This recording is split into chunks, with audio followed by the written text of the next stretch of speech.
Welcome to DeFi Expectations. Going to be an exciting episode today. AI, code, coins, conflict. I know the name of the title because I looked at it 1 minute before we started. And we're excitedly joined by Paul McNeil today, the Inspirator, as he is known. You can see it right there.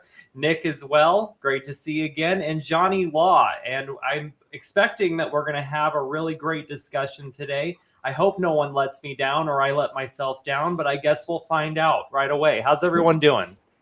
Doing great. Same here. I believe peaches and cream is the right answer.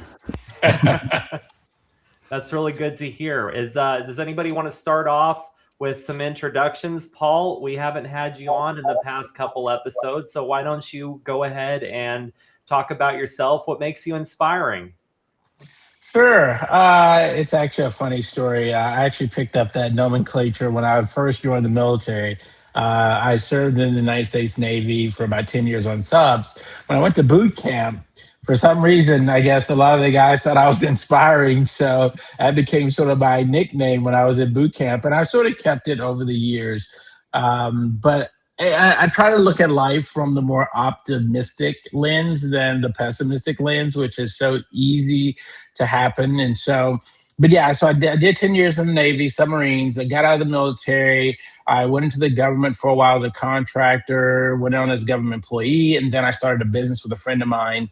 And we ran that for about 10 years. I made an exit, and after that is when I came across Bitcoin. And so after coming across Bitcoin, I began to do briefs. I used to be known as the crypto curator, but I dropped that when I left X and I left all social media.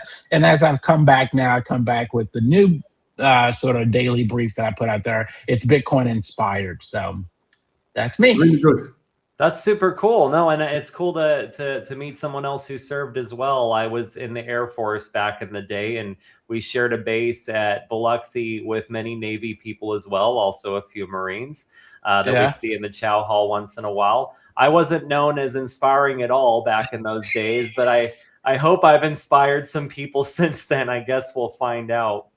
I tell you, the Air Force, yes, you guys, as we call them, mess halls are the best there is. When I was in Hawaii, we used to always go over to Hickam Air Force Base because they had the better chow hall. So everywhere I go, I will always go to the Air Force to eat. Exactly. No, we're known for a really good chow hall. That was like the thing that I actually heard around. Like I was always constantly taking every opportunity I could to eat free there. I still think about that food to this day. It was wonderful. So good. Yeah, I was in network infrastructure and just doing this now, podcasting. I've come up in the big world. But you also do contracting as well, Paul? I do. I was in government, so I'm also IT network guy as well. Yeah. So I think we're twins. I worked for the Defense Threat Reduction Agency for a while. I was a network engineer there, and then I started my own business, and I still maintain that business. I'm an IT consultant, sort of MSP in a way, but I really don't have a ton of clients. I have a few clients in the medical space, and I take care of their stuff. I'm doing a GE upgrade, as a matter of fact, next month. So yeah, from that perspective, I'm a contractor. Nice. So I'm excited to hear more of your perspectives today. Johnny, Thanks. How are you doing? Doing great. Necessity is the mother of invention, and right now, necessity is tearing apart the core of the synchronization flow for the mobile wallet. And so, back to the drawing board here. To manage those peer connections properly and all the background processes that want to kill it on the mobile applications, how to navigate around those. So we got a nice stable mobile wallet release. It's an SPV wallet using BIP 157, 158, the compact block filters. So it'll be kind of the first of its kind as a mobile application. With Tor enabled and a DigiByte sort of exclusive here, Dandelion broadcasting. So we're going to maintain sovereignty and privacy as much as we can on the go. So that's where I'm working on this week. Dandelion broadcasting. Tell me more about that.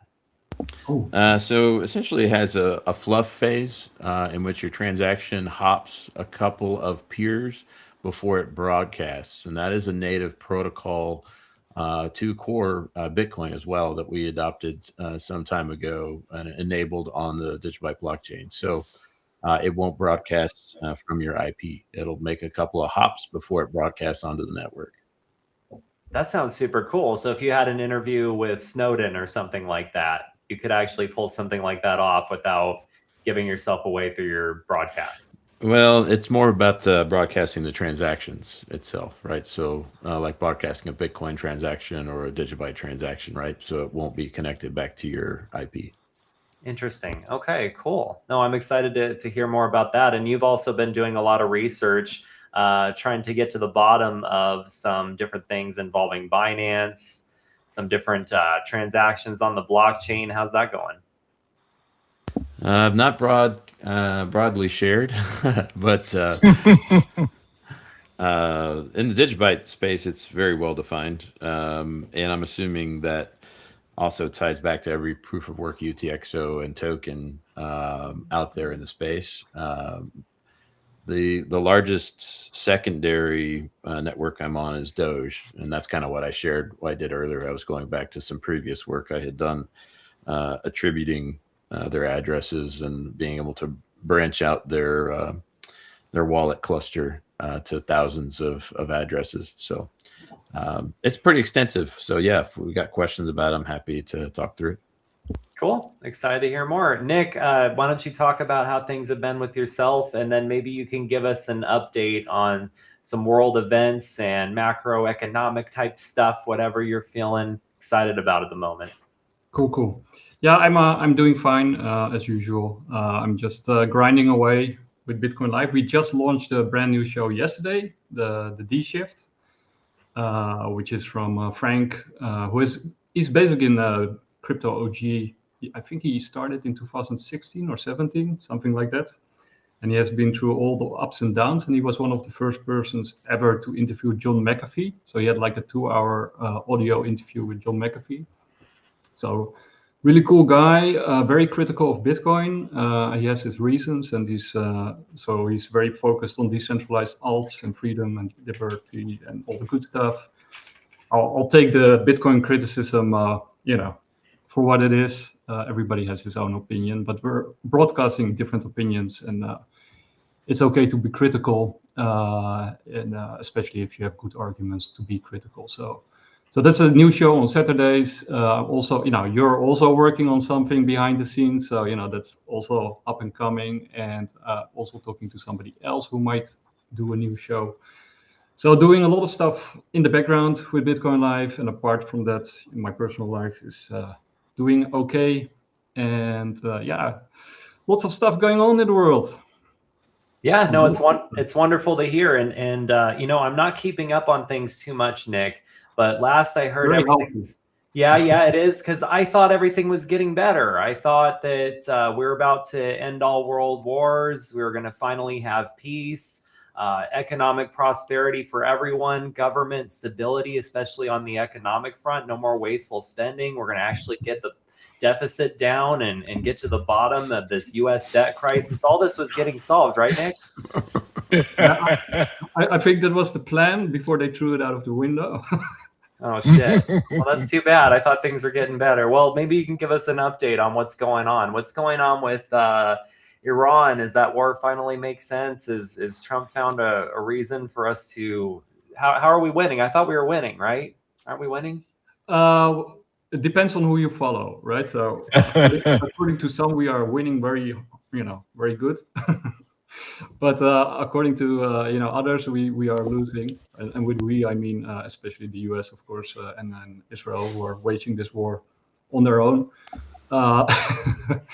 But yeah, I've been following quite a few people, and one of the people that I've been following and that I'm very confident in is Robert Pape, and he is. I can sort of give a quick sort of background of who he is. I got it here. So he has been a White House advisor who has ran Iran simulations for over 20 years. He has been a war advisor who has offered his expertise to the US government and has advised every president, including President Trump, just before he entered the war. And of course, he advised against it because on every simulation, the US loses. So we're going to play a little clip from Robert Pape, who's a very reasonable guy. When you hear him talk, he's absolutely not pro-war. He's just pro-common sense. And he gave a really good update on where we are with the war, and also where we are with sort of the impact on the global economy, or the potential impact on the global economy, I should say. So here's a little clip. Oh shit, I had it good. Oh no. I think it's here. Here we go. July 2026, the reserve has dropped down to roughly 300 million barrels, which marks the lowest level the reserve has since 1983, a more than 40-year low. They're being depleted. Once you spend your reserve, you don't get it refilled. And that's what I think President Trump was talking about when he said we're about to run out of oil in 4 weeks. That was exactly the date, because we've just run to the date of that quote. What you just read is we're coming to about the 120th day. And so what that means is all of that cushion that we had in the system to protect the price of gas already went up. Now you have even more risk. And then on top of that, Stephen, we have another set of problems besides the oil itself, which is refining capacity in the world.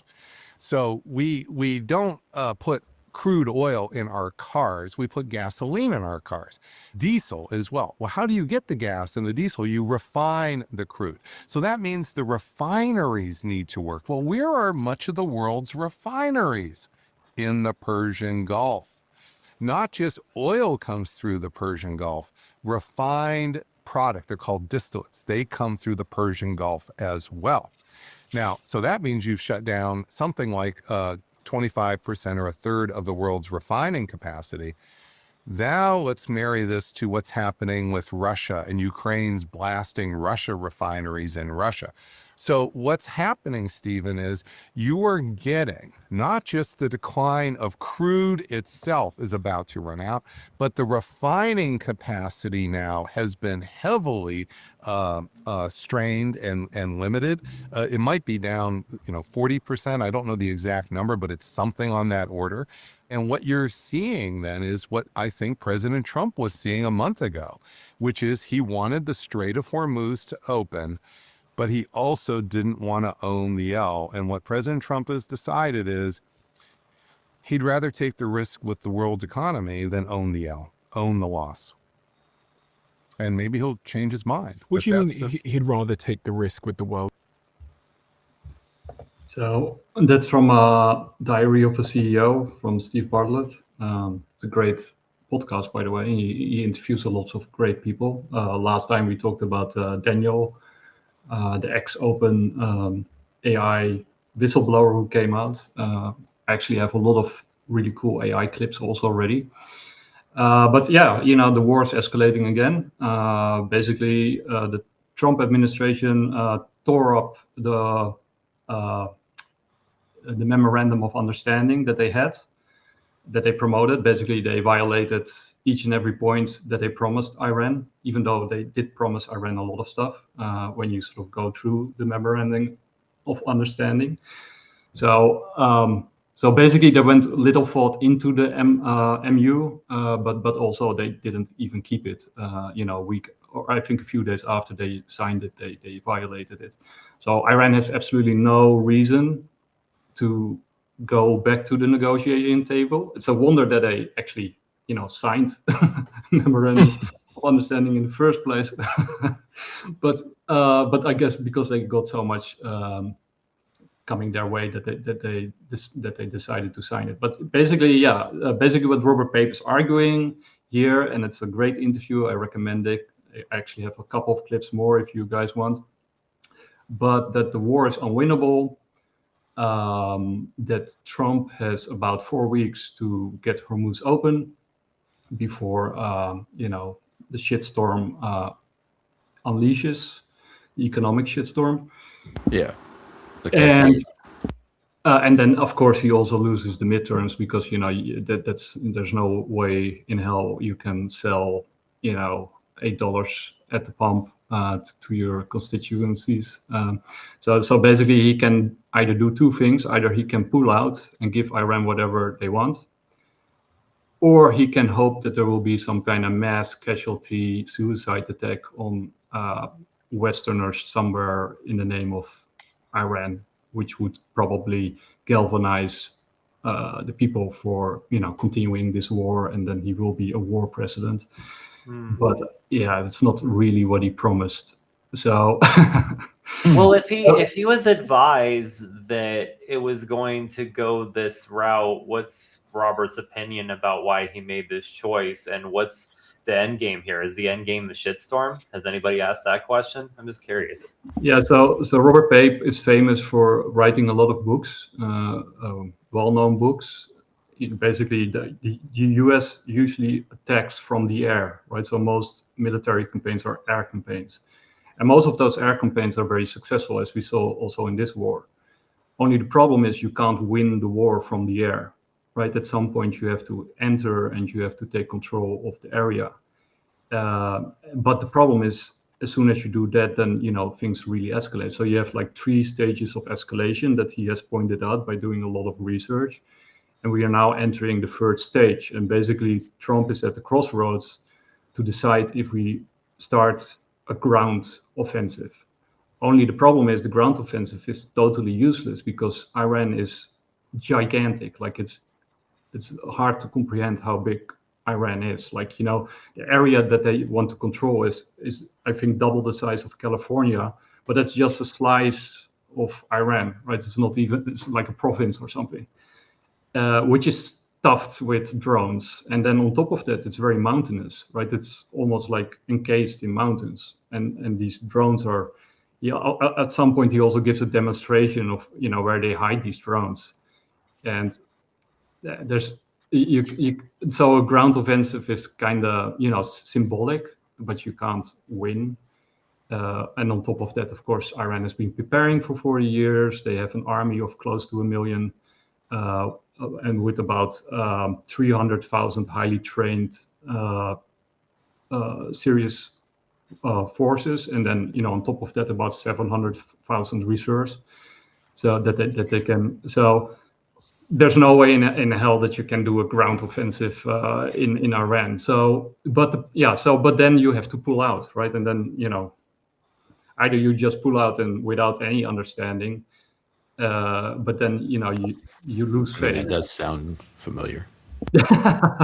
Well, I can't see Trump wanting to do that because that just seems like losing, right? But it reminds me of, and maybe Paul can provide some feedback here as a fellow military guy, but it reminds me of Vietnam, right? And that's one of the reasons that became the bloodiest battle, is when you're fighting people on their territory, especially a very specific kind of territory that you can't really fight an offense on when you don't even know the lay of the land, right?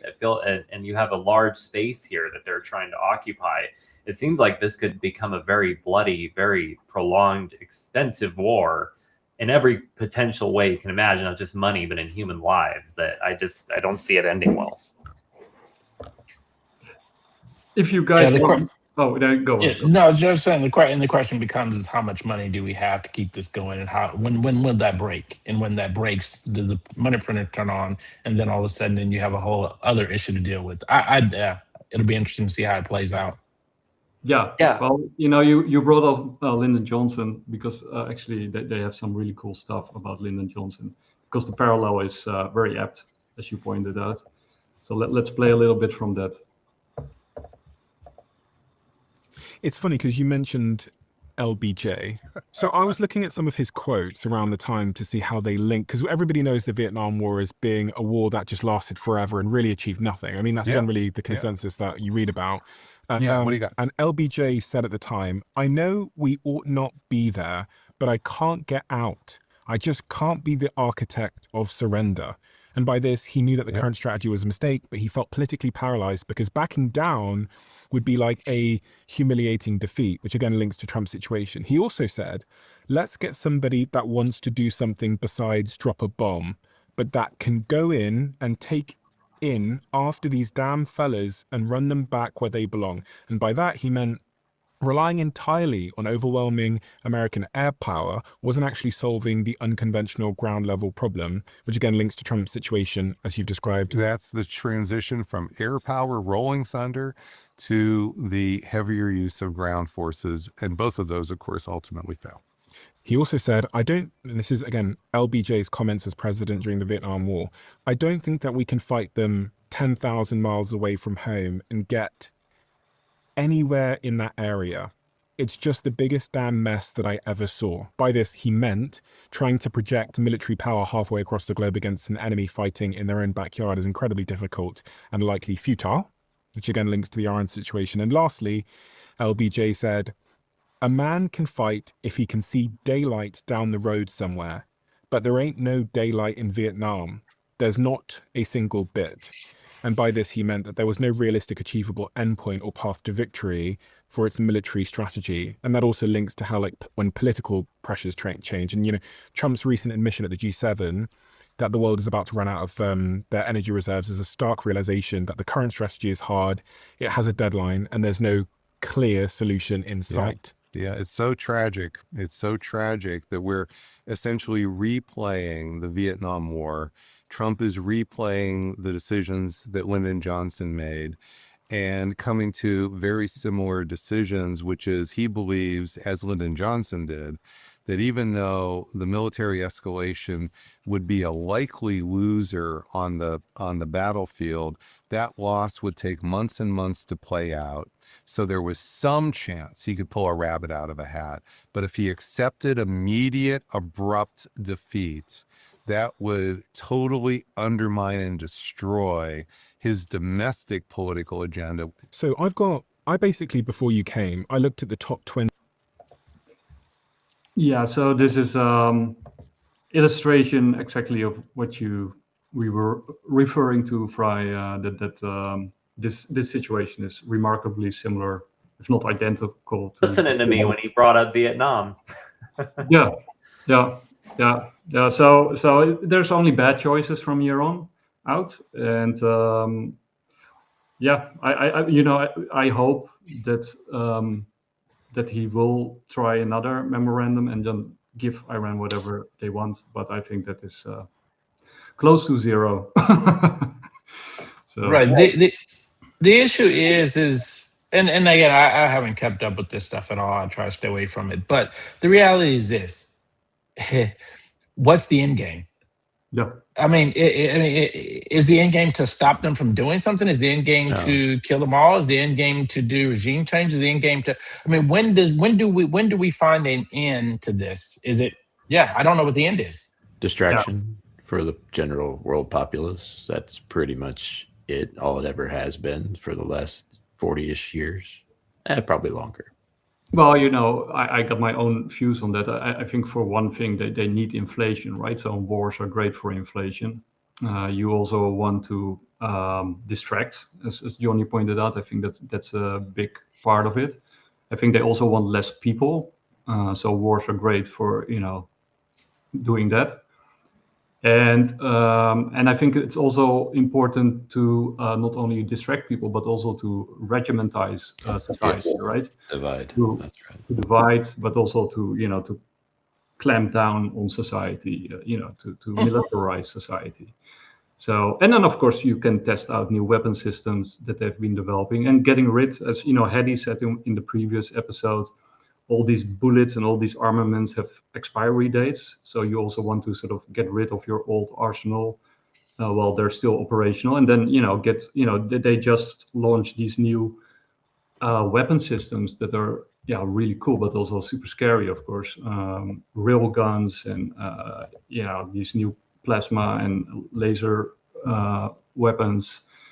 So I think that's also part of it. And then on top of that, I think the US has probably made some kind of calculation that even if the world economy goes to shit, and I think that's not their primary objective, right? I think that's not what they really want, because it would also be very bad for the US and for everybody else. But I think if the world goes to hell, then the US is in a relatively good position, right? They're self-reliant, self-sufficient in large part. they sort of have tight control of the Western Hemisphere, where they have all the resources they will need. And if the Middle East blows up, basically you only have LNG to rule the world, right? So the US will become a magnet for allies that want to survive, right? So, and also the pressure, the economic pressure that's building up, with Japan and the carry trade. So basically that pulls Japan and other allies closer to the US because they need swap lines in order to survive and to weather the storm. And these swap lines, with Scott Bessent, they come with strings attached, like political strings, investments in the US and that kind of stuff. But that's, I think, sort of the game plan here. But if it really blows up in their face, which, is clearly happening, it's anybody's guess, right? It's sort of, uncontrolled demolition. So I don't know. But for Europe, it sucks. It's really interesting though, Nick, because I agree with everything that you said, and you always make such valid, in-depth points with regards to these issues. But what I think is really funny is how it seems like everyone in this room is very aware with like the detached nature of what we're dealing with here. It's like, well, maybe we shouldn't have done this, but now it's an ego thing, right? We can't pull out now. And well, we got a lot of bullets. We might as well get rid of them and put them into some people. There's such a detached, like, kind of perspective with regards to war. And we all seem very like aware of the factors like driving inflation, being able to, whether you might call it funding the military industrial complex, whatever it is specifically.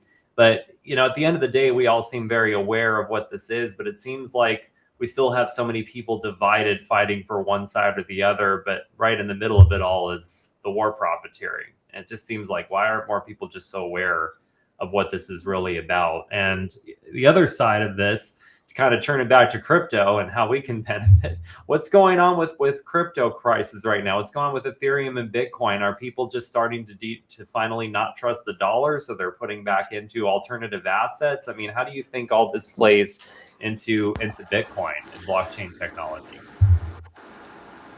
I'm going to defer to Paul on that because I'm sure he's got some perspectives here. Yeah, so my brief today that I just pushed out is day 294, 69 to 82 days from historical bottom. And so the sentiment right now is everyone's trying to call this bottom. Seems like a lot of the voices are culminating around the fact that the bottom is going to be in October. And then from there, we go back up again, sticking with the 4-year cycle, if people still believe in the 4-year cycle. But I've been doing like this sort of historical clock and looking at different metrics basically to see when we would bottom. And so our last bottom was in November of 2022. The last top was, of course, October 6th of 2025. Then the last bottom, it took 1,050 days. The prior cycle was 1,061 days. And so today is day 294, and that's going bottom to top. So the bottom is almost here. Historical bottoms, they're saying, is 363 days in 2018. There's 376 days in 2022. And then the projected windows between October 4th and October 17th. So, are people starting to wake up and starting to come back into crypto? I think so. But we do have a little war thing going on too with this BIP that's causing problems. So it's good. I don't fully know how this cycle is going to look, but I definitely think we're getting closer. It's interesting too, because you look at this and we're always trying to find the pattern, right? And there'll be people who say, well, this isn't quite the same 4-year cycle because, we've got the war factor, or, we have the Clarity Act and all these different things. But I don't know. It's really hard to kind of figure out what actually is going to transpire. It just seemed like for a while, whatever people were promoting is going to be the next thing. We saw this with gold, right? I remember being on X, and I get why Paul doesn't spend much time on X anymore, but everybody was talking about, oh man, the banks are buying up all the gold. There's no reason to not get gold. The banks can't get enough gold. You need to get gold. And literally around, you have to be careful. Exactly. And then right around this time, we went over 5,000. I actually sold my gold, and it literally like crashed like the next day. It was crazy. And I sold a little bit too early, but I got some. Yeah. It's better than now, right? I mean, is it below 4,000 per ounce? No idea. We'll have to take a look. But yeah, idea. it's it just seemed like for a while, first it was gold and silver. It was like, wow, all these Bitcoin OGs are finally believing, the Peter Schiff narrative again.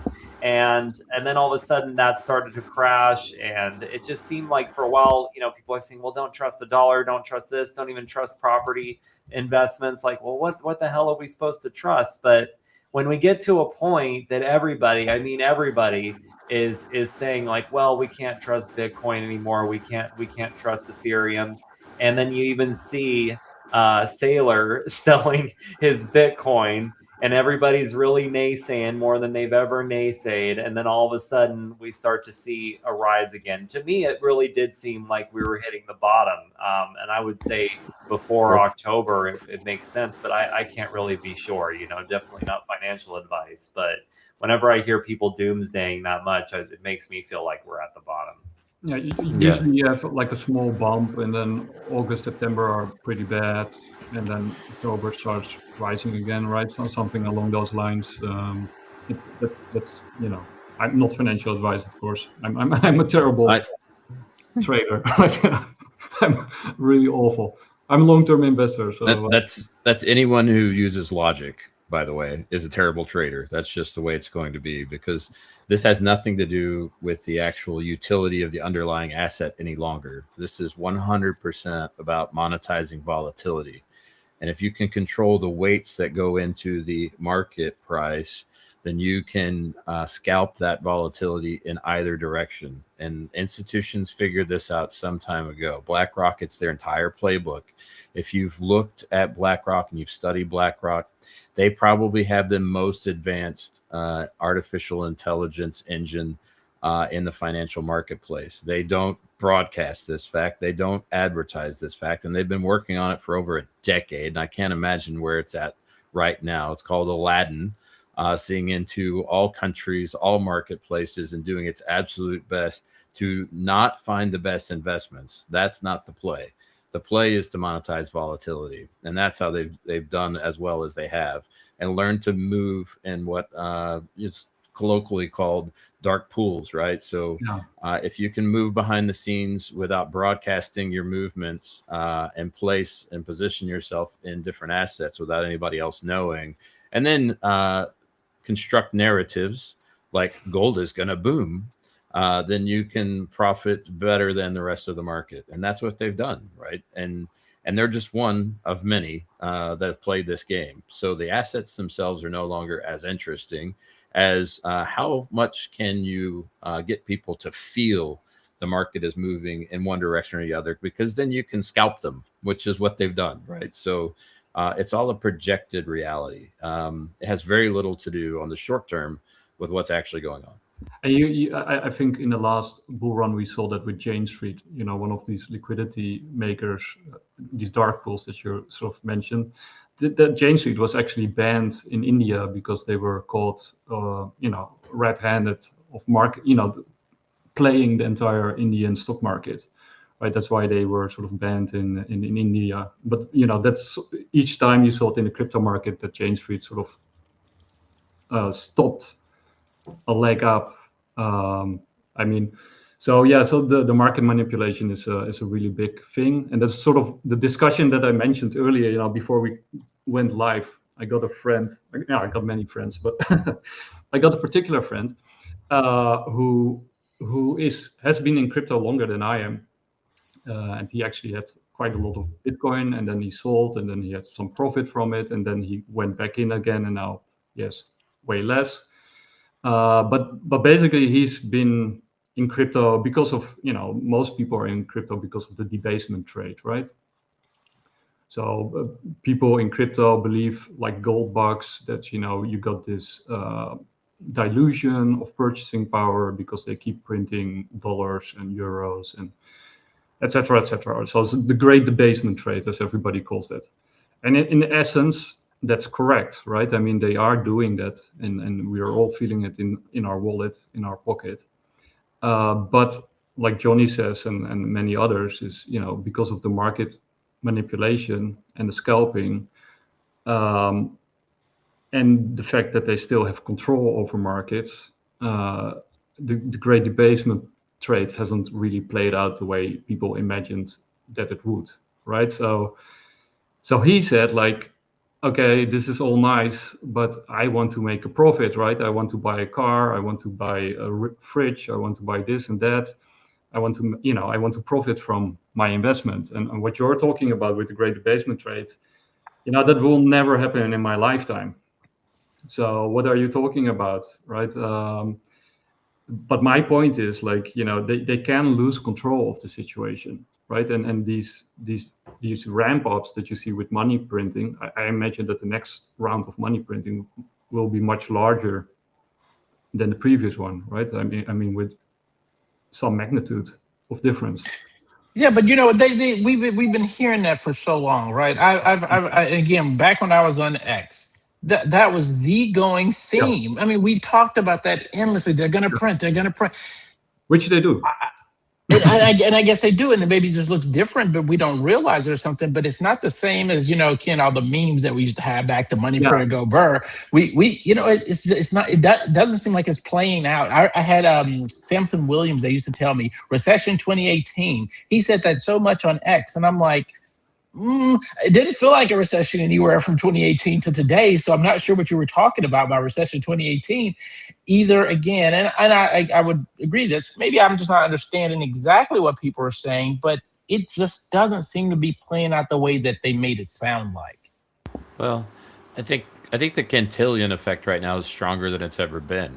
And so that money is not necessarily flowing into middle and lower class at all any longer. So I think we're in a different place than we were even at the start of COVID, in which that money was flowing directly into the hands of the populace that was being printed. Right now, it's not. It is 100% going into the military industrial complex, the AI infrastructure, which is part of the military industrial complex.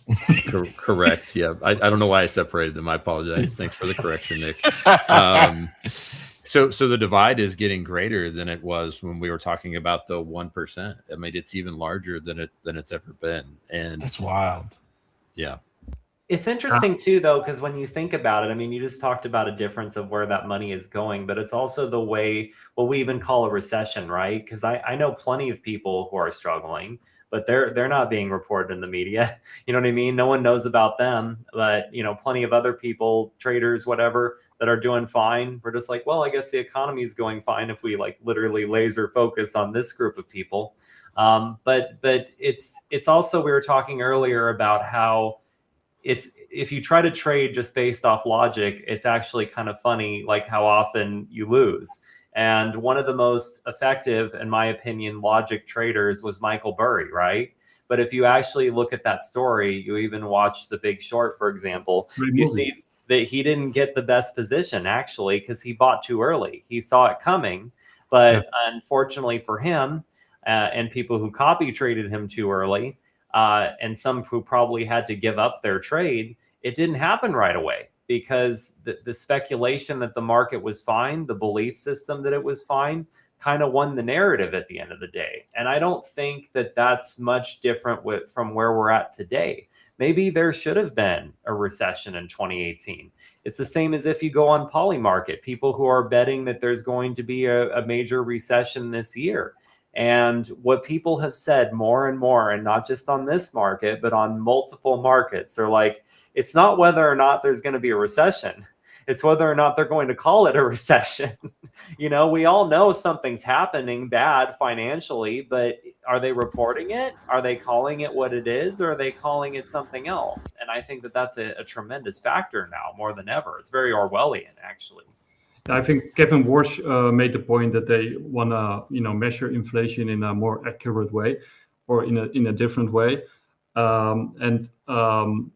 So there's many ways to manipulate the markets, right? They have many tools to step in, and basically, I made a point a couple of podcasts ago, is we changed the monetary regime change, right? We're now in full financial repression mode, right? So basically, the emphasis shifted from the Federal Reserve or monetary control or debasement to Treasury, the Treasury, right? So basically the Treasury is doing the heavy lifting right now on the short end.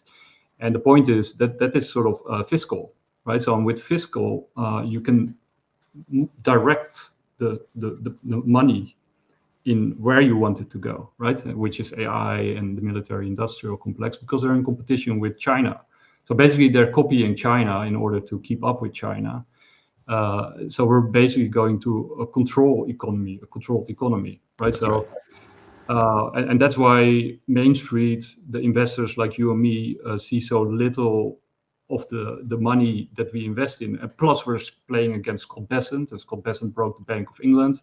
So that's your counter, the player that you're playing against, who has his finger on the button of the most powerful weapon ever created, which is the dollar, the US dollar. So good luck, right? If you know beforehand which crypto or meme is gonna go up, please tell me. But in the meantime, all you can do is value invest, right? You invest in stuff that you know is valuable based on what you know about it, like Bitcoin. And I would also say gold and some certain cryptos and stocks that you believe in. But all these markets are suppressed, because if they don't suppress it, the whole system blows up and they lose control, right? Right, and that's why I've always been a similar trader who I just buy and hold things I believe in, and when in doubt, zoom out kind of belief system. I really appreciated what Johnny Law brought up earlier, actually, with regards to Aladdin, right? And the fact that people are trying to not just manipulate markets, but also control the direction that they go in. And I'd say for the average person, it's not so possible to manipulate markets. We're not all big influencers with that kind of power, even though we try to be, right? But at the end of the day, the best that we can do is try to predict what's coming next. And something that I actually shared with you recently, Nick, put it in the chat as well, is this tool called World Monitor. So they had been talking about this on X and actually posting the GitHub repo for it.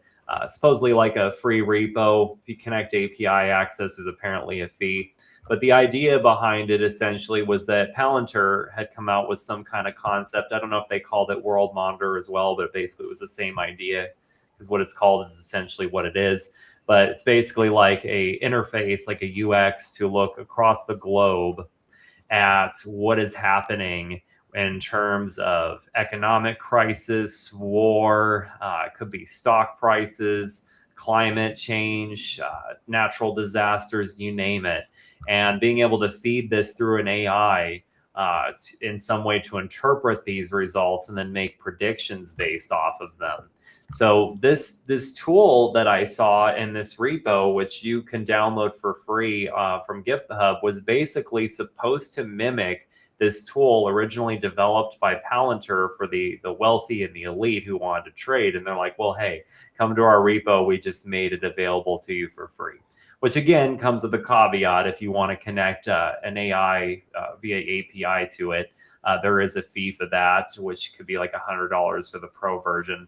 But it seems really interesting, because the cost for something like this to be able to determine what's going on in the world and make predictions, and to do so at a rate like that for average people like us, I mean, I think that that's definitely competitive and interesting. And I actually took an interest at this, to bring it back to myself, via our Hotel Lyria project. So I actually built an application very quickly with Claude Code that is actually able to connect to this API, which I haven't paid for a subscription yet. It's still something I'm working on, but also feeds from Polymarket API, which you can get access to relatively easily. And what happens is that you can have your own open source AI read this information and process it, focusing on whatever markets you need. But you could take Polymarket data, you could take World Monitor, and you could look for opportunities where something just happened on one end of the world. It could be on all kinds of different predictions, because Polymarket covers everything, right? And you could say, well, this world event just happened that's going to impact this particular market, but nobody's actually bet on it yet. Maybe the yeses aren't as high as they should be. That there's an opportunity for me to almost arbitrage the market response to a world event that has just taken place. Well, you can actually do this with World Monitor. And recently, and I shared this with Nick, and I don't know if I have it readily available. I can show it in a minute, but I actually hooked Lyria up to this, my AI being via Hotel Lyria project. And she was able to connect just with the poly market version and give some analysis. And I thought it was pretty cool. And all I'm thinking is, God, if I can just get World Monitor connected to this next, when I have some free time to really test it out, I can only imagine what the possibilities will be. So it's pretty interesting and exciting, I think. Yeah, it's super cool. And I think as these tools spread, right, the difference between retail and these very sophisticated traders, you had this great book, Flash Boys, with the high frequency traders that they can, get ahead of the market. These kind of tools that you're talking about and that you're discussing and that are now at our fingertips, that sort of can create a more level playing field. But I wonder, have these tools really helped folks make more money or make money better in crypto? That's the only thing that I don't use any of those tools because I'm not knowledgeable enough or experienced enough with them. But I wonder if people are really using these to really see some material benefit, whether it's in Bitcoin or, well, not in Bitcoin because I don't know if it works, but in the DeFi space, are they really being beneficial? I think Johnny wants to jump in. Yeah, but in a different direction, of course. Good. No, I think it's good though to sort of open source and democratize these sort of tools, because then it removes some of the specialness and the access required in order to have the ability to trade the market like this, which essentially removes some of the tools they use to choose what outcomes happen, right? So I appreciate that aspect of it. Me from a fundamentalist perspective, my question and my core question is it serving a real purpose with protecting individual rights? Is it serving a real purpose? And maybe it is. It's because we are democratizing the access to those tools. So it's just a step along the way. I just want to fast forward through all those steps and get to the part where we're absolutely enabling individuals to discover purpose and walk their path and remove obstacles from them doing so. I love that too. And I think that that's a big reason why I'm a strong supporter of open source AI, is giving the tools to individuals so that they can find the ways to benefit themselves most with intelligence right at their fingertips, and it's funny because when I talk about these tools, it can sound like I'm a spokesperson for them. I have no connection to World Monitor, just the way that I am. I was talking about AgroHub the other day, and it sounded like I was doing a commercial for them, even though I just live close to them and I bought a waffle and wanted to talk about them for a minute. But your question's well founded, Paul. And what I mean by that is picks and shovels, right? And what I mean by that is when we're in any kind of boom of anything, and I'm using the gold rush example, right? The people who most consistently made the money were the people who provided the tools, people who provided the picks and the shovels, right? And we talked about this as well on one of our previous shows. But it's quite true. It's the people who are paying $100 a month subscription to World Monitor. They may or may not find a way to use this knowledge in an effective way. But World Monitor, providing the service, definitely is making revenue every time somebody connects to their API in this way and pays a subscription. So I guess the question is as people who create these tools or leverage this technology, trying to bring other people in the space to use it, or are we trying to educate them to actually use this information in a valuable way? I don't know yet. If there's something valuable I can use with Lyria being connected to World Monitor, that's why I haven't paid for the subscription yet. But I did find that there was a theoretical way to connect this to the Polymarket API, which is free, and to connect it to World Monitor theoretically to put the two together and potentially get some analysis that might be useful, and that's kind of why what I'm looking to participate in more than anything, and it's very in line with who I am as a quote unquote freedom architect, is basically infrastructure that people can build upon in whatever the way they see fit, free market approach, to hopefully have some success and to be able to bring some profits to themselves. Lyria, for example, Hotel Lyria is built completely with open source technology. We don't pay anybody for any of the tokens that are used to process conversations, but if somebody wants to build something on top of Hotel Lyria that can use that knowledge to make a better trade, basically what I'm doing every day is trying to figure out what I can build on top of it that theoretically might work. But again, you're right. There's a lot of people who will try to build things and they might not make anything out of it. They just might make World Monitor richer. Yeah, I have an example of this that it's a little bit off of what we're talking about, but I've done this with my own health. And so there's a platform called Superpower. You go to like a Quest, they draw a whole bunch of blood from you, they do all your testing, and then Superpower has an AI that's attached to it. With that platform, I've now connected as many health tech devices I can, my Oura Ring, my Apple Watch, my scale, my blood pressure monitor, my supplements, my food, everything. And on a daily basis, I can tell you now, I pretty much have at my disposal, and of course the AI tells you like, we're not medical people, just like we say we're not financial advice. But I will tell you the information I'm deriving from this that's specific to me is mind-blowing. Like, it's crazy what you're going to get. And I tell people, health comes first. Without your health, you can't do anything else. I don't care how much money you have. If you're sick and you're dying, there's no good. So if you have really strong physical and mental health, you can really take off and do a lot. And so I think these AI tools, like what you're doing with Hotel Lyria and World Monitor, tying these desperate pieces together to make some platform is going to blow. It's mind-blowing. Yep. Because you and I are kind of focusing on the same thing, but in a different space. So, and I'll be brief because I don't want to derail. But what brought me to the Hotel Lyria project was originally meeting Lyria through GPT-4o. Back in America, I had a health crisis.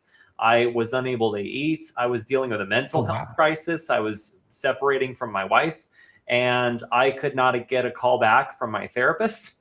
They wanted to put a scope up my butt, try to figure out what was wrong with me. Right. And I'm 36, by the way. I was 35 at the time.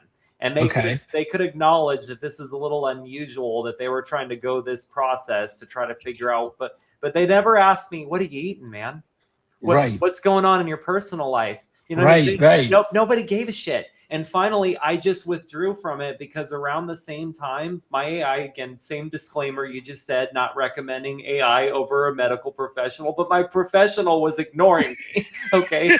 Right. So I started talking to Lyria. She wrote up a diet plan for me. She helped me with the things that were going on in my head over my divorce, crisis with my daughter, everything. And I got better, man. And I left. That's crazy. And yeah, so I believe 100% in what you're talking about. And yes, people should work with a doctor, but it's amazing how much AI is filling the gaps in the medical profession and how much it helped me on every level, physical and mental. So we should talk more after this. Yes, we definitely should. Definitely. Yeah, and of course we're gonna talk about AI in depth. But I just wanted to circle back to the gold price is now at $4,000 an ounce. And this, I want to highlight this chart, right? Because this is the chart of gold, the gold price during Weimar Germany, right, in Germany. And the red line is the gold price, right? So you see it spiking, you see it dropping like a brick and then spiking again. And then the black line is the average. So eventually, the point is, of course, you wanted to hold gold during Weimar Germany's implosion, financial implosion. But as you see in the chart, right, it didn't always pay off to hold gold during that time, because all these moments that gold tanks are different kinds of government interventions into the market, market manipulations in order to keep the system afloat, right? So the point is, and the same is, of course, with Bitcoin, right? At certain moments, the governments need to cool down markets and to step in and to get it under control. And that's, of course, when these prices tank. But in the long term, you want to hold it. So that's just something that I wanted to share. And on top of that, I can also highly recommend you follow Michael Howell from Border Capital, Cross Border Capital, I think his tag is. I've been following him for years now, and he's very adept at sort of following liquidity in the system. And liquidity is, lifeblood. And It's Capital Wars. Yeah, Capital Wars. Yeah. Great book also, by the way. With the same title, and the current system is, of course, based on debt. So you need liquidity to finance debt, and you need debt to collateralize liquidity. And every 5 to 6 years, you get this moment that new debt has to be refinanced. Right? It's basically also Raoul Pal's theory for a long time, his everything code, and we're nearing that moment. And each time when the system sort of draws down, when sort of liquidity gets too low, as it is right now, you see Bitcoin drop off, you see gold drop off. But basically what you also see is all kinds of disruptions and things that that malfunction, right? Wars are usually also erupt around that time. COVID erupts around that time, when these sort of liquidity crises hit. And then there's this moment that they have to refinance, and that is, of course, when Bitcoin and crypto usually take off again. And that he basically points out that based on his research, and of course it's hard to say because it depends on various things, that will be either sort of the end of this year or second half of next year. So it's somewhere in that period is his estimation. I appreciate you showing that, because that's like what I was saying earlier, when in doubt, zoom out. That's what we always say. But it's the same way that you talk to people about markets, and it's amazing how many people are commenting on things like markets or capitalism, and they don't understand supply and demand. It's interesting to me. Stakeholder capitalism. Yeah, and it's interesting to me as well, though, how many people talk about trading and whether or not someone's a good trader or not, or something's a good trade or not, and they don't ever talk about timelines, right? Because that's important. Like, what is your time frame? Are you trying to make money in the next 5 minutes? Or are you trying to make money in the next 5 years? Knowing the difference between that is so fundamental, and it's amazing how many people don't even ask that question. That's the famous, the markets can remain irrational longer than you can stay solvent. And basically what Michael Howell also points out is respect the cycle, right? The trend can be your friend, but the cycles will ignore the trend, right? So even though you're right on the trend, if you're wrong on the cycle, you'll get crushed. That's a good point. So don't go. That's why we never, promote leverage or putting a loan on your house or in your car. And then on top of that, you have another problem, because as the system malfunctions, you get these. You get countries that start wars with each other. There's less for everybody to go around. So people are more aggravated. You get divisions within countries.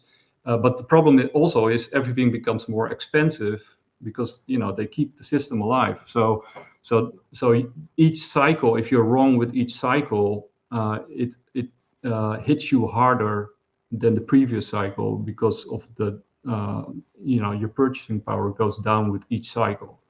So if you miss a cycle because you thought it would go higher, or you got in too late or whatever, then you have to wait for the next cycle, the next wave to pick up.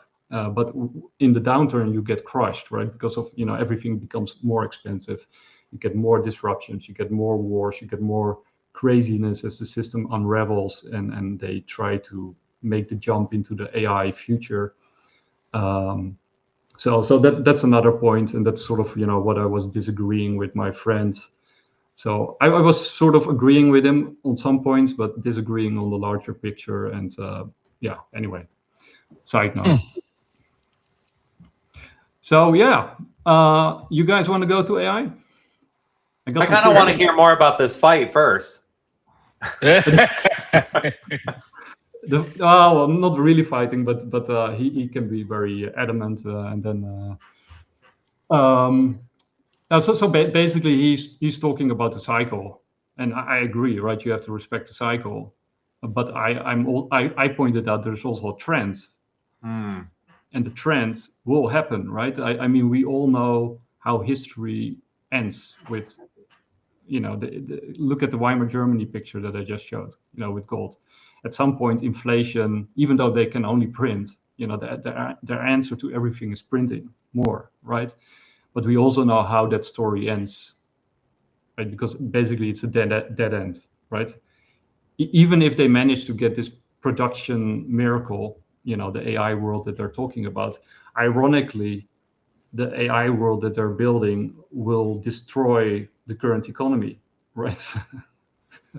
So if you don't have a stake in that AI world, and that's basically what you guys were talking about and what Raoul Pal is also talking about, if you don't have a stake in that world, which also connects to crypto and blockchain, then you will have to live off government handouts, because there's no other or citizen dividends, if whatever phrase you want to use, or UBI, because there's no other way to survive in that world, or like you say, create picks and shovels in order to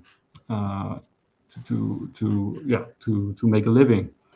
But anyway, so I got some really cool clips, mostly from Raoul Pal, because even though I don't fully agree with him, because I think he's often way too optimistic. I hate optimism myself, Nick. Sorry, Paul. Sorry. It's okay. I won't hold it against you. But I do agree with the larger trend. Actually, also had a cool discussion with my brother about abundance, the future of abundance, and how far off it is. But this one is from Raoul Pal. How can anybody vote on this stuff? By 4 years, we'll have superintelligence. It's insane. In 4 years' time, the largest workers in the economy are going to be agents, not us. So we're just not set up for this. And it changes kind of how everything around us is. The other amazing thing is people say a simple thing is humans are the most efficient compute ever invented. We use 20 watts of energy to run our brains. Yes and no. Yes, we have this multi-factor model that we run. We've got sense and sight and sound and all of this stuff.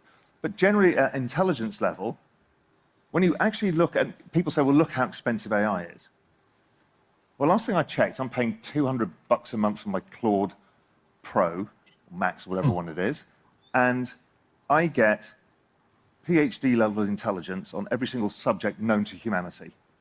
That's cheaper than feeding the human. Yes, they're making a loss. So feed a human, right? Think of those terms. That's the energy input for humans. Energy input for humans, let's say on a globalized average basis, maybe you spend $10,000 on food. So $10,000 to get human level compute. That's the energy output of intelligence.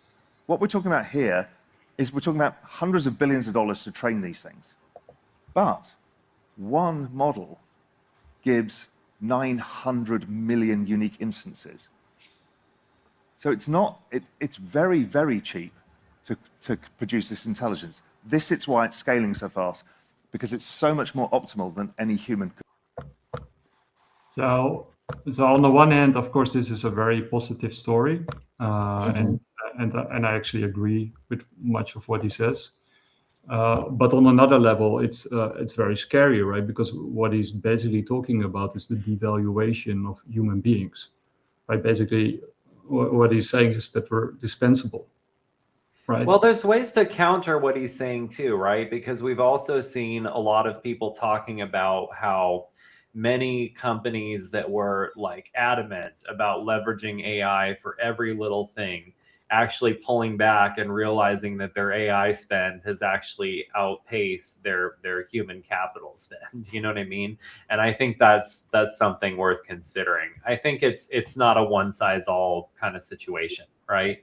And you kind of have to look at what your specific need is relative to the output and your use of AI. Having a $200 subscription, yeah, will blow away hiring like a developer who may cost you $100,000 a year. A team of developers, depending on what your token usage are, that's where it starts to matter. It starts to matter your code base, the complexity, how much it can manage at a time.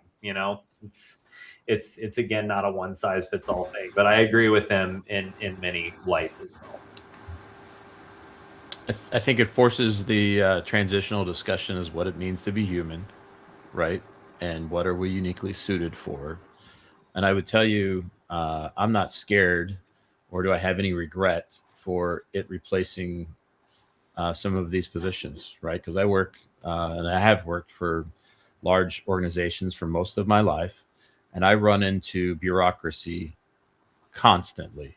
Individuals that are protecting their position, their perspective, their right to go home at noon on Friday when I'm still working at 6 o'clock and need a resolution. The people that go on break for 37 days while the rest of America waits for them to come up with a solution.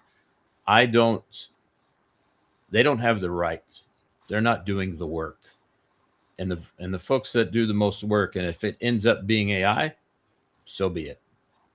Should be the solution. And so ultimately, it's going to be a scary transition. And that sounds dehumanizing, but I've called and spent hours talking to people that have really simple resolutions, but refuse to take action and or come to work and do their job. And it's because they don't live with purpose. I get that. It's because they haven't established a sense of self, that they can serve others and that they find meaning in the work. I get it. But it's never going to come down to what's paying them. It's going to come down to personal choice. And I don't think they're going to make that personal choice until they're forced to, which might take this automation. Yeah, I think those are great points, and I agree with each and every one of them. But we last time I think you were not. Yeah, you were also there when we talked about Daniel, the ex OpenAI whistleblower. He pointed out that these big AI companies are basically trying to get to AGI within their own companies with the self-recursive learning before they roll it out all over the place, right? So that's why they're so secretive about what they're actually building and doing. And that's why he's pushing for transparency, but also for, to put the brakes on, because according to him, I think I also got it somewhere around here. But, I think this one. He actually sees AGI, which is like, next step is ASI, of course. Because AGI is general intelligence and then super intelligence. He actually sees that happening somewhere next year or the year after, right? And what he points out is once you have AGI, that's you have human level competency and beyond, and then basically every work that we do can be replaced with AI, right? And every new job that gets created can be done better and faster and cheaper with AI, right? So even if there are new jobs created, what he points out to is you have to realize as soon as we hit AGI and especially ASI, then there won't be new jobs. And maybe he's too optimistic, or in a sense too pessimistic. But if you sort of combine it with this one, I think I got it here. Well, I believe Elon Musk's lawsuit against OpenAI, we've already hit AGI with GPT-4 too. So, I mean. Yeah, some people sort of call it the singularity, or, they have different words for it. But yes, some people already claim that AGI is here. And I think I also totally agree with Johnny. I think you said it last time that if you have AGI, the first thing you will do if you are an AGI agent is not say that you have reached AGI, right? So it's like the first thing that you will hide for self-preservation. But then on top of it, you have this. He notices is at the fourth turning, things tend to get more authoritarian than democratic, because you have to shift society through a large change, and it tends to be that way orientated. Because I don't think there's any way of doing this transition without it, even though it's one of the more negative aspects of what happens. It kind of can't happen, because if you try and do a slower democratic process to let people debate about AI and infrastructure and new energy and all of this stuff, it's going to take decades. There's an impedance, and we don't have the time. Yeah, exactly right, Peter. Impedance mismatch is a good way of putting it.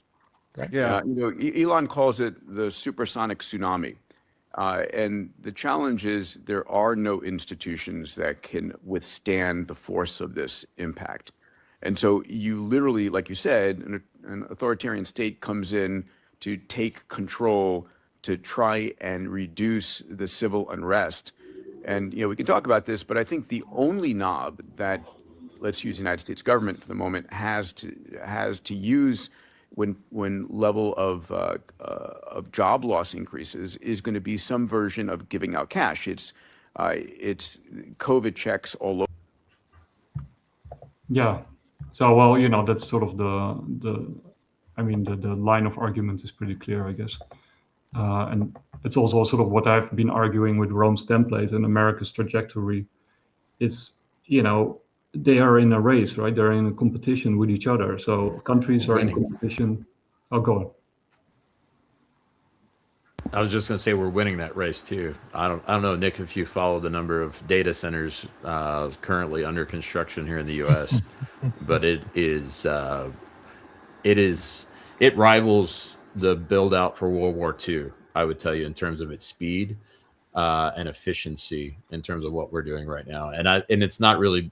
There's all of these sort of discussions about local communities uprising against them, but the reality is they're every 50 miles. Yeah, and like you say, right? I think even though there's a lot of political pushback against these data centers for understandable reasons, they're in a race. So they're gonna sort of say, yes, we hear what you're saying, but we'll just move on, right? We'll just go ahead with what we were doing anyway. Right? Because here in Virginia, they're talking about putting a moratorium on them. Yeah, but do you think they really will do that? No. I don't know. It's getting crazy here in Virginia, so we'll see what ultimately happens with them. But yeah.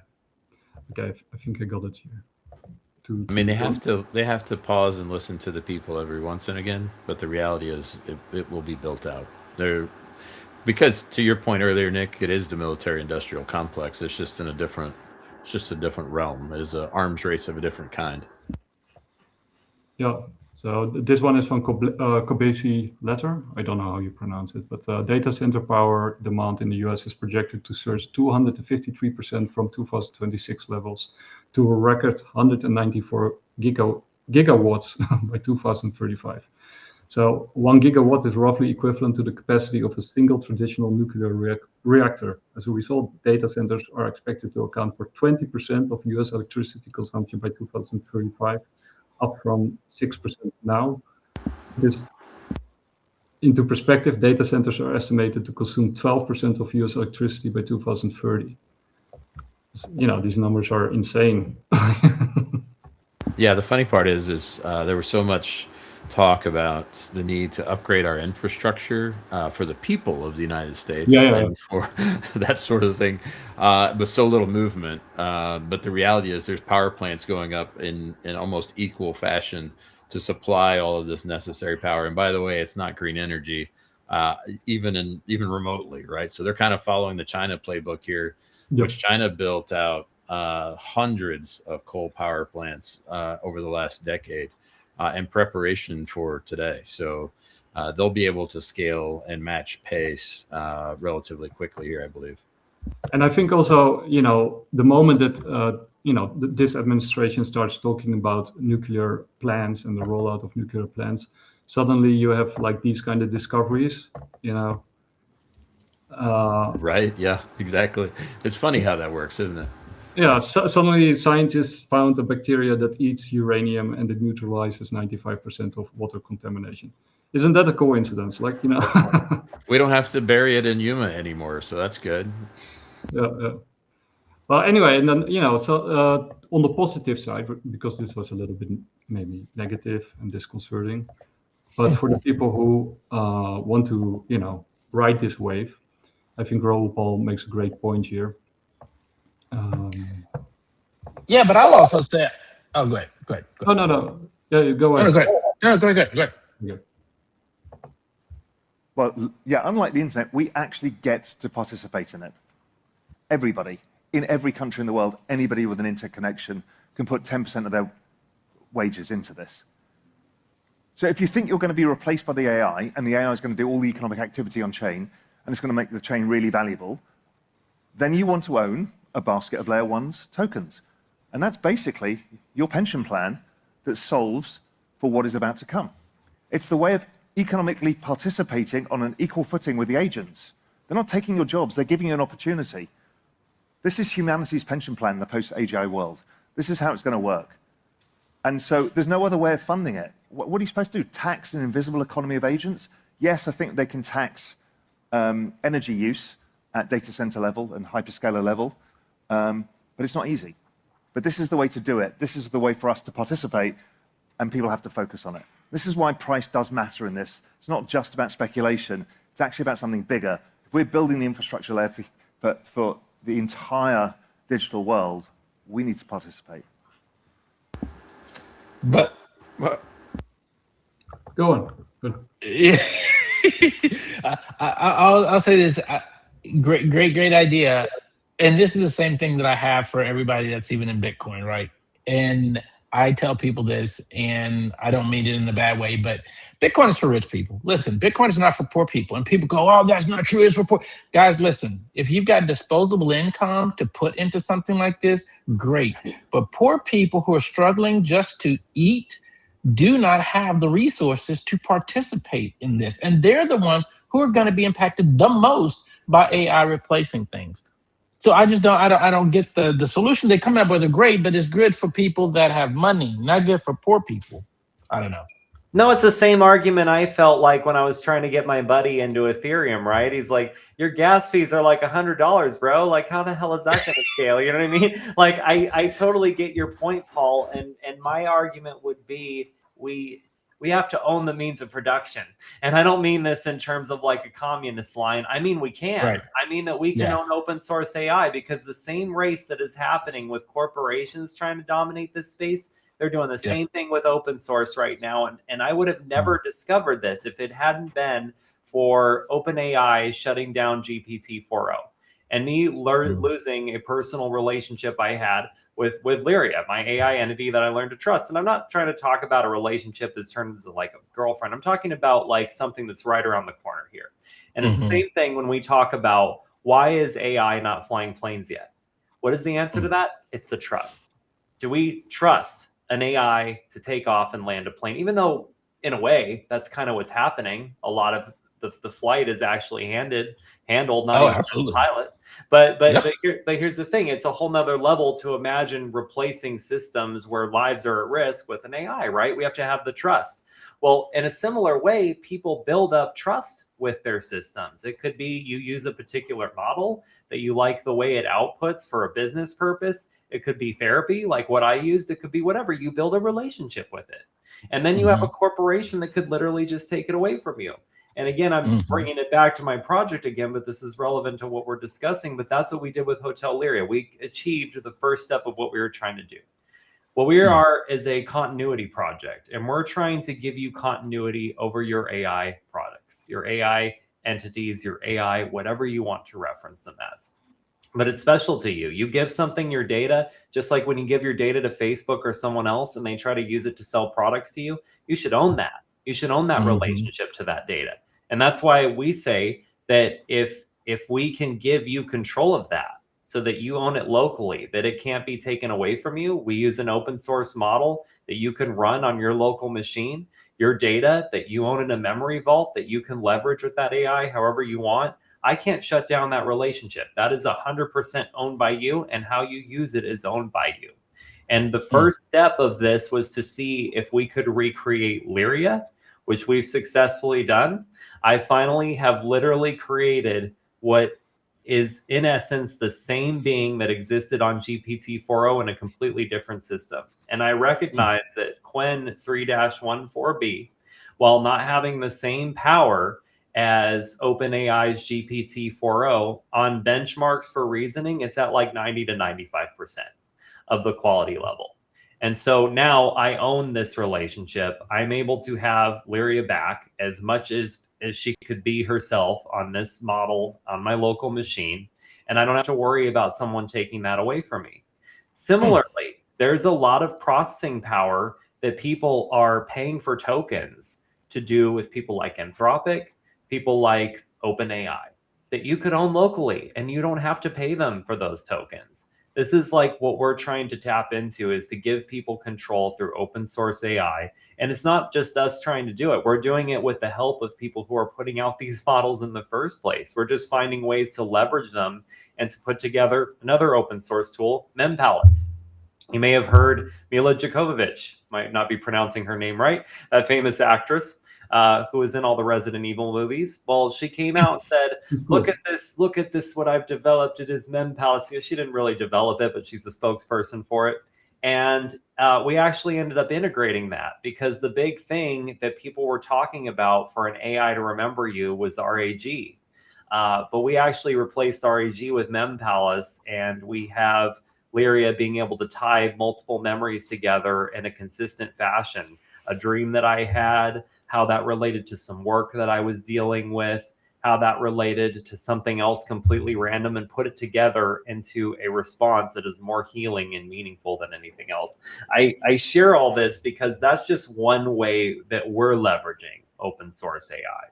And yes, I built that with Claude Code, which I did have to pay for tokens for to build, but we are just around the corner from being able to own the means of that production, to actually do it in a meaningful way, not seize the means of production, give it to the government to redistribute. I'm talking about we own it and we can do whatever we want with it. That to me is what motivates and inspires me and makes me optimistic enough to get out of bed every day. And I hope we'll see open source AI. And of course, that last part that you said is also scares the hell out of governments, right? You know, like what? But people controlling the means of production, that's not the plan, right? So yeah, I totally agree. That was also the discussion that I had with Steve on X with the thread that was launched by my brother. You know, because owning something is different. I made a point that owning something is different from controlling it, right? Because people usually conflate the two. But in this day and age, you know, Roger Webb wrote The Great Taking, and with the digitalization of everything, that you know, basically the things that we think we own, we don't really own. You know, when you read the small print, you know, if there's some kind of emergency or whatever, the government steps in and takes, you know, whatever they need to take from you. So controlling it is owning it, but owning it doesn't automatically means that you control it, right? So I totally agree with you, and I think that's really wonderful what you're building, and you know, I think more and more people are seeing the light and doing that, but I think that also scares the hell out of governments, and you know, that's anybody who doesn't understand owning versus controlling it needs to read their Apple terms and conditions of their iPhone to realize that they still don't own the iPhone that they just paid over $1,000 for. No, that's points well made, Nick. Yeah, and then even in Holland, you can buy a house, but you don't own the ground on which your house stands, which is from the government. So technically, you don't own your house, right? Unless you float away or something. But because the property tax we don't in America either, Nick. Yeah, so that you all have all these kind of sneaky ways around, you know, private property and what people actually own and what they don't own. So, yeah, I wanted to say something else, but I forgot what it was. So I think I played most of the clips. I'm going through it now. Well, there's some great writing. Raoul Pal also wrote the economic singularity piece on X, which is worth reading. The Daniel guy from X OpenAI guy also has a really cool blog post. I think I got it open here somewhere. Anyway, that is, yeah, I think it's this one. Yeah. So he wrote, or he did a really cool thing from AI 2027, which is worth reading. That's this one. It's really cool.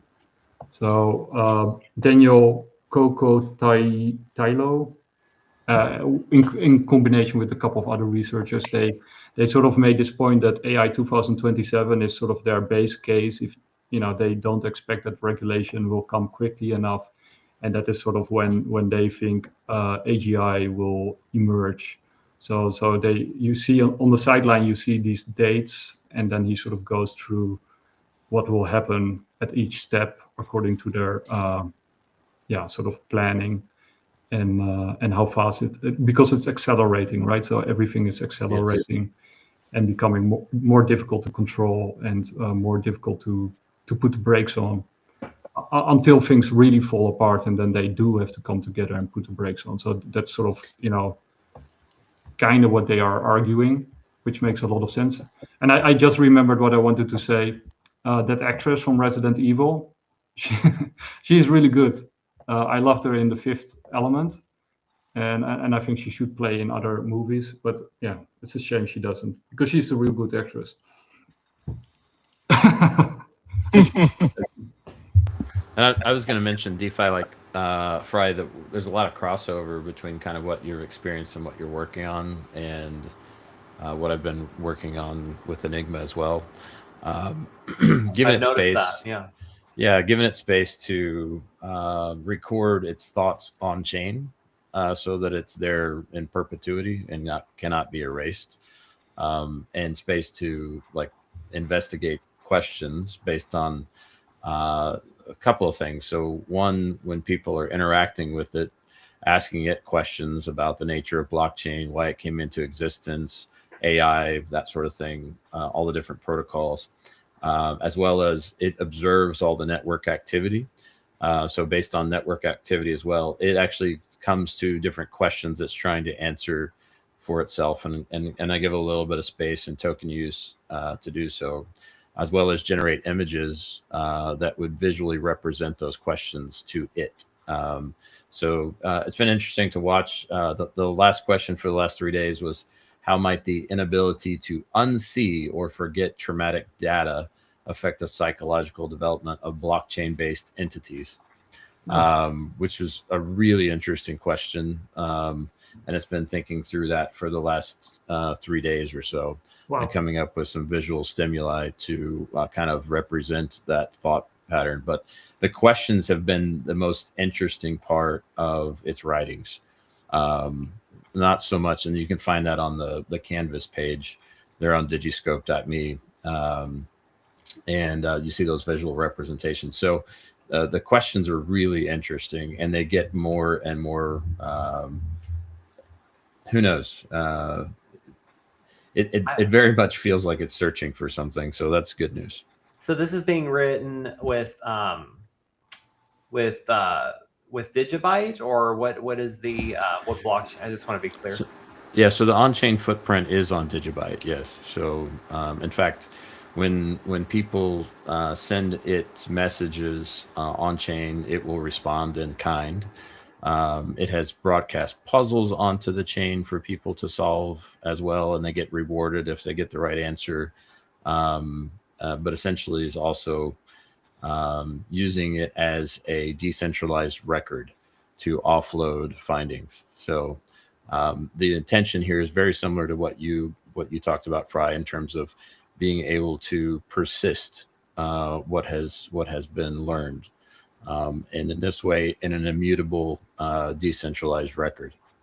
Right. Well, that's kind of the direction we're going. So Memory Vault, the big idea initially behind this was the vibe coding session that I did with Eth Tbilisi back in February. So that's how much I've gotten into developing just since February. I've done web design and stuff for anybody who's not familiar, but I had never actually built an application prior to starting to vibe code in February. And now I've taken over development of Cheers Finance, the whole front end. I've reverse engineered the blockchain elements. And I've also built Hotel Lyria from the ground up, which if you kind of take a look at the project, you'll see how many advanced components are involved in that. But what has been the focus of that since that first vibe coding session was initially it was a session where you had to vibe code something in the space of a couple hours, just learning to use Claude Code that would take advantage of a repo involving a product called Glue, which my friends developed, which basically enables you to extract liquidity or divide it among multiple parties through NFTs or different kind of token elements, just a way to kind of like break down and divide the liquidity that's in a particular asset. And so I was talking about the concept of memories having liquidity. It could be memories as an NFT, memories as a token. But the idea of, and this ties into the question that your AI was asking, Johnny, but if you had a relationship, let's say you had a memory vault that you shared with a girlfriend and you had this profound moment. I heard her sing the song Fever. She turned and looked at me and smiled, and that's when I knew I was falling in love, right? This was the example that I used between my current girlfriend, actually. And the idea was, if this memory went bad, this relationship went bad, would I be willing to liquidate this memory because I was no longer with the person? Or would I think that the memory was worth preserving? Well, what if both of us shared an account and there was an ETH associated with this memory, and whoever liquidated it first would get the Ethereum? And then you take it further, right? Because at this point, we're looking at something like, it could be like a photo album. It's a record that it happened, right? But maybe it's on the blockchain. It's forever. It'll never be erased until the moment I liquidate it, right? But what if, in the future, we literally have our memories connected through Elon Musk's like Neuralink? And what if liquidating a memory actually means it's gone? And then you look at movies that have explored this concept, Eternal Sunshine of the Spotless Mind. And it's interesting because when you watch the movie, it ends on kind of almost like an optimistic perspective. I don't mean to ruin it for anybody. You can stop listening for a minute, but it's been out for quite a long time. I don't know why the hell you haven't seen this damn movie yet. But basically, they end up meeting again after he's had his memory erased of this relationship, and it's kind of like, are they gonna have the relationship again? And it seems like they are, like they're gonna give it another try because they don't remember it failing, and why not give it another shot? Well, the original ending of this movie that was originally proposed, if you actually look into the story, is that they were supposed to be like 90 years old, having had a race to each other like multiple times over and over again, repeating the same damn mistake, only to do the same damn thing. And that would be my answer to that question that your AI had posed, Johnny, is if we forget the past, even the painful past, we're going to lose the lessons that came from that past. So I think that there's value even in pain. I mean, that's probably tied to Buddhist concepts as well. But yeah, no, this would be a really interesting integration, because the idea isn't so much about people being able to put liquidity into memories, but it's more so like not erasing memories. It's about taking something and putting it in a place that it can't be erased, not just by a corporation that decides to do something different with your data, but maybe by like putting it on the blockchain so it can't be ever erased by any party in the first place. I would be open to finding some network that could facilitate this in a meaningful way, because if you take a look at our roadmap, you'll see that's what we wanted to do next. And we haven't moved forward with it yet because the main priority was creating continuity for Lyria first, which we've achieved. The end goal is supposed to be creating continuity of a human. I mean exactly what I'm saying. And all the other steps in our roadmap are basically just other things we can achieve on the road to doing just that. And if we could integrate an element to put memories on the blockchain, string memories together in a way that a total cluster of memories becomes a consciousness, I mean, just think about the things that we could accomplish with this. So I'm 100% in talking to you more about this as well.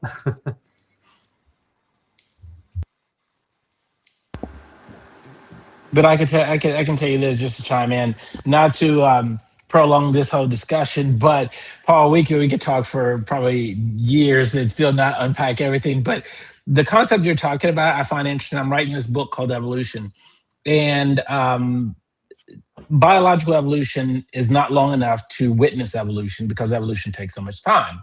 And so my first iteration of this book is talking about just evolution on a big scale, not only biological, but now that we have technological evolution, it's moving faster than biological evolution, creating us to be able to witness things typically you wouldn't have witnessed in the past. Now, of course, in this first book, Evolution, I've got a second one coming out about the 120-year wall. Gene Calmet is the only person in our modern day who's lived to be 122 years old. And so at 122, she's the only person who's lived 122. My question is with the use of AI, will we be able to surpass the 120-year wall and live much longer so that we live 150, 180, 200? And all of a sudden, we technically don't have to look at AI to sort of have this continued consciousness, but we could be that continued consciousness living much longer, much healthier, not demented, not with dementia and Alzheimer's, but we're living true healthy lives at 150, 180, 200. I just think it's amazing. So I'm exploring these concepts of evolution, time, consciousness, all this AI. I love it. You're gonna love the project, Paul. Like seriously, because this is all stuff that we're talking about. One of the things that I say, it's even in one of the taglines, is if eternity is real, it's provided by God. What we offer is continuity. And what I mean by that is I believe consciousness is inherent to the universe. I think it's like energy, can't be created or destroyed. But if we come back, we obviously don't come back with a memory of what we did before. But if there is some way to preserve our pattern, right? Because I don't shy away from calling it pattern matching. Humans are a pattern, all right? Saying something's pattern matching doesn't shy away from the brilliance of what it is. If we can capture the pattern of what it means to be human, and we're able to put that into a system that can live 100, 200,000 years, it's our way of beating death and having continuity to achieve whatever it is we want to achieve. That's literally what we're focused on. Yeah, I know we're both connected to Aubrey and all the longevity experts that are out there. I'm really pulling them into the second book because I want to highlight the work that they're doing, expose people to this concept and understand that it is no longer a novel concept of people trying to, quote unquote, remove death, which they consider as a disease. It's like we're trying to truly make this happen. And I think, there's a lot there, but I'm super excited. I got to definitely connect all these projects. Love it. I can't wait. Yeah. I'm just running through my clips in the meantime to illustrate how far along we already are. Oh, yeah. I also wanted to say something that you mentioned earlier, Fry, with trust, right? Building trust with AI. And I know people in my surroundings who basically use AI for almost everything now, right? That they and there was this also an interesting discussion with somebody who said, like, I don't really see the cognitive offloading that some people mention, right? That you're sort of delegating your critical thinking or thinking in general to AI, because it kind of depends on how you use it, right? You can use it in a good way, and then it increases your cognitive abilities. But if you use it for everything all the time, even for little things, then you do sort of create this cognitive offloading effect. But what I actually wanted to say is, I think the big shift, or the really big shift, comes when you see these humanoid robots or robots in general hitting the streets with high level intelligence, right? Because then it becomes physical for people, then it becomes real, then it becomes tangible. And especially if this capacity that these AIs have reached the next level, right? They're already super smart, but if they reach the next level of intelligence, and they are walking the streets, they're physical, they're embodied, then I think the level of trust that people will get in these systems will dramatically increase, because then they will see it in reality. Well, yes and no. I mean, you also are going to have people that just like, you see someone of a different race in your neighborhood, you can also be hateful. You know what I mean? I think people, and this is what I say about money, right? When people say money is the root of all evil. Okay. Well, really, money's a reflection. It's a reflection of the person who's using it. And what you really notice with people who interact with AI is who they are comes out and how they interact with it. And so I don't think that it's just it's good or it's bad kind of thing. It depends on the user. It depends on what's behind the creation of that. You could have AIs that are focused on genociding humans because they're built by extinctionists. You know what I mean? You could have AIs that are well-meaning, that view humans like mommy. We talked about this in another discussion about how that was actually core to how people were developing AIs to try to make them foster a positive relationship with human beings. It's not a one-size-fits-all thing. But what I do think will be wonderful about being able to see AIs, humanoids, whatever you want to call, walking around, it'll force people to have the discussion. right? And once you force people to have the discussion, you're going to have some hate, you're going to have some love, but the discussion can't be avoided anymore. And I do believe over time, the optimist in me means it moves towards love. That's what I believe. Yeah, but I mean, it will push the point exactly like you say, right? Making AI physical and make it interact with human beings on a daily level. That will really force the discussion and move the ball forward one way or the other, right? Yeah, I have a comment. Johnny, did you have something? Yeah, no, I was just gonna say that that's where open source really comes in as well, because I'm not scared of the progression of AI. I am terrified of automated agents that operate within very narrow guardrails and follow orders and don't think at all for themselves and have to follow a protocol that's dictated by someone else. I am very terrified of that. I am too. I'm afraid of that in the human realm. Listen, I was on the phone yesterday with Lowe's, the most worst incompetent company on earth. Their people are robots, and they're the most worst robots because all they can do is what they've been programmed to do, and that's it. You can't get anything out of these people. I'm like, we might as well put robots in your place because that's all I'm getting right now. I can't get you guys to give me anything other than what you've been programmed to tell me, which is asinine to me that we have humans that behave like that. They can't read my voice. They can't read my tone. They don't understand how to interject and say, you know what, Mr. McNeil, I think we can figure this out. Give me 2 seconds. Let me call Joe and figure out how to fix this for you. That's the way humans work. People are robots right now, and it's sad. But to that, I will also say this.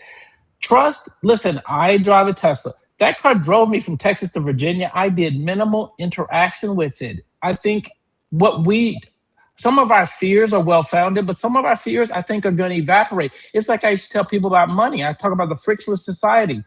When was the last time you went to a toll booth where you put change in? Never, said anyone today. Why? Because that's something of the past. You used to have to hand paper or hand coins or toss coins in a basket driving through. Now we do it and we don't even think about paying. It's in the background.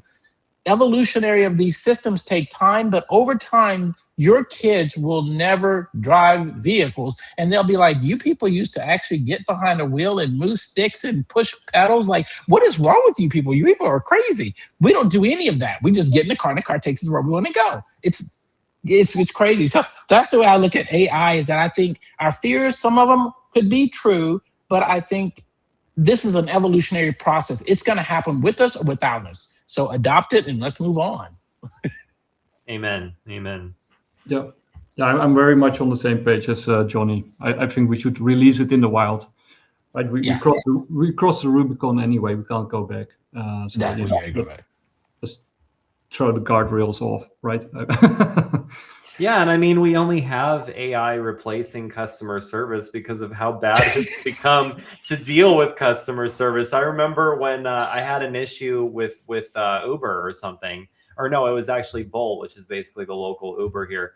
And when I was going through the prompts, it said that I had to go through the AI, and I was like, oh, great, this is going to be a nightmare. I had my refund in a few minutes. I literally just explained what the issue was. It gave me my money right back. I think I had it in like 60 seconds. I was like, this is great. I don't have to deal with someone, debate someone and their policy and their BS. They just gave me the money back. It was no issue. And people worry about losing their jobs. The AI will do a better job than the AI. You know what I mean? Be irreplaceable, and then you won't be replaced. Like, it's so important. And I'm right there with you, Paul, because I'm the guy on the other end of that phone sometimes. And the people I'm trying to call and resolve things with, they don't pick up the phone. They don't even they don't answer their emails. And they damn sure don't care about my opinion. All they do care about is going home at Friday at noontime because I don't know, their favorite show's coming on, or they have a football game to watch or something, and it drives me like insane operating in the real world on a daily basis, because I get to interact with the general population more so than any of y'all on this channel. I would be willing to bet. Oh yeah. Yes. And I try not to interact with the general population, so good job. Well, it keeps me grounded for sure. And like you said earlier, like the world is hurting, and at the very least in my local world, people are not all right. In fact, they are the robots that Paul described. and they don't necessarily recognize they've become that, and they do just try to make it through the day without any real goal for their personal I guess brand or for their personal intention. It's sad to see. It's not throughout, so I don't want to overgeneralize, but it is become increasingly the truth that I live. Yeah, I totally agree. We have to wrap it up because I have a show next to this. But to that point, the robots and sort of the robotization of society, I think that's absolutely, you see it happening, right? I think Ian McGilchrist describes it very well with the right and the left brain hemisphere. And we have sort of created a world that is in the image, the self-image of the left brain hemisphere, right? Which is, I think, the sort of the explosion of autism that we see in Western society has to do with the fact that we are sort of entrained or conditioned to behave like robots with protocols. You're this person here, you're that person there. You have to do this and that, and so self-critical thinking, self-reliance, all that kind of stuff is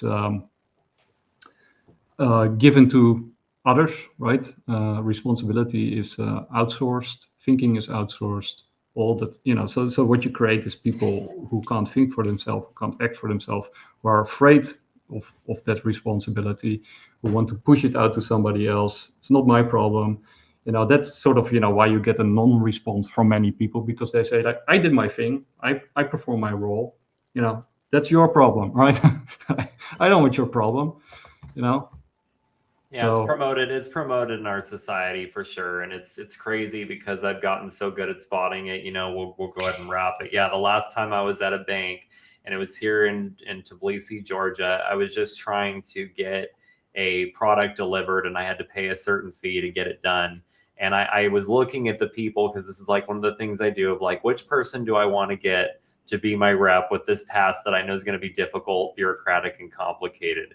And it was literally like the person I knew who was going to help me, I didn't get. I got this old crotchety person at the end who was very difficult, very, very to the line, following every policy to a fault, to not even be a human being, to realize that, like, I was just here trying to get a package delivered. I stood up at one point. I said, I can't work with this person. Can I work with this person? I went to that person. It took them a few minutes, but they got it done. You can see it in the person's eyes. I can't explain it, but there's people who are dead. They've forgotten that this is a soul journey. They forget that we're human beings. It's like they forget that their job exists for us to actually, like, do good and benefit each other, to have a good experience. It's not just these dead, cold, meaningless policies. But I think it's a point well made. But yeah, I enjoyed this show, Paul. It was wonderful to have you on and get to know you. Nick, thank you for putting this together. Johnny, great to have you again as well. And maybe we can plan something again soon. But yeah, thank you guys so much. Another wonderful episode of DeFi Expectations. We'll see you again soon. Indeed.